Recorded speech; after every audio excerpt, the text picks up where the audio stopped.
एक तरफ विपक्ष वोट चोरी के खिलाफ संसद से लेकर चुनाव आयोग तक विरोध मार्च में व्यस्त था, दूसरी तरफ संसद में नया इनकम टैक्स बिल पास हो गया। कैसे? ये सवाल विपक्ष का है। कांग्रेस राज्यसभा सांसद मल्लिकार्जुन खड़गे समेत कई नेता इसका जवाब मांग रहे हैं। एक एक करके सभी नेताओं की प्रतिक्रिया आनी भी शुरू हो गई है। इस मुद्दे पर सरकार को घेरते हुए सपा प्रमुख अखिलेश यादव का भी बयान सामने आया है। तो क्या बोले अखिलेश यादव, देखेंगे इस रिपोर्ट में। चुनाव आयोग के खिलाफ विरोध प्रदर्शन के बीच संसद में नया इनकम टैक्स बिल पास हुआ है।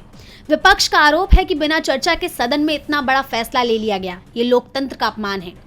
विपक्ष जमकर विरोध कर रहा है। इस बीच सपा प्रमुख अखिलेश यादव ने नोटबंदी से लेकर टैरिफ तक पर सरकार को घेर लिया है। उन्होंने कहा, ये लगातार बीजेपी का काम करने का तरीका है। सदन में बिना चर्चा के इतना बड़ा फैसला हो गया। सदन में कोई नया परिवर्तन होने जा रहा है इनकम टैक्स बिल में। नोटबंदी हम लोगों ने देखी, जीएसटी हम लोगों ने देखी, अमेरिका से टैरिफ लग रहा है हम देख रहे हैं। हमारा पूरा कारोबार व्यापार चीन पर निर्भर हो गया। तो हम कहाँ जा रहे हैं देश को लेकर के? कैसे अमृत काल में विकसित भारत बनेगा? ये बड़े सवाल हैं।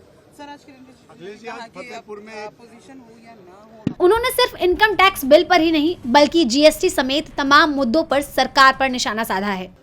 इस सरकार का नोटबंदी भी हम लोगों ने देखा और नोटबंदी पे ये आश्वासन दिया कि काला धन खत्म हो जाएगा और आतंकवाद खत्म हो जाएगा। दोनों चीज हम लोग देख रहे हैं।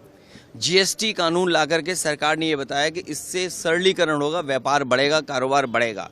लेकिन जीएसटी मल्टीनेशनल कंपनियों के फेवर करने के लिए लाया गया था और उसका परिणाम ये हुआ कि सबसे ज़्यादा संशोधन करना पड़ रहा है। आज इनकम टैक्स बिल पास हुआ है, क्या पास किया है, उसका क्या असर पड़ेगा कारोबार पर? विदेश नीति इनकी, टैरिफ के बाद टैरिफ और तमाम तरह की चीज़ें अब सामने आ रही हैं। चीन पर हमारा पूरा कारोबार निर्भर है। तो क्या संशोधन हम कर रहे हैं? क्या जीएसटी से संशोधन किया जिससे व्यापार बढ़ गया? क्या हमने नोटबंदी के बाद फैसले लिए जिससे हमारे व्यापारी और आम लोगों को लाभ पहुंचा हो?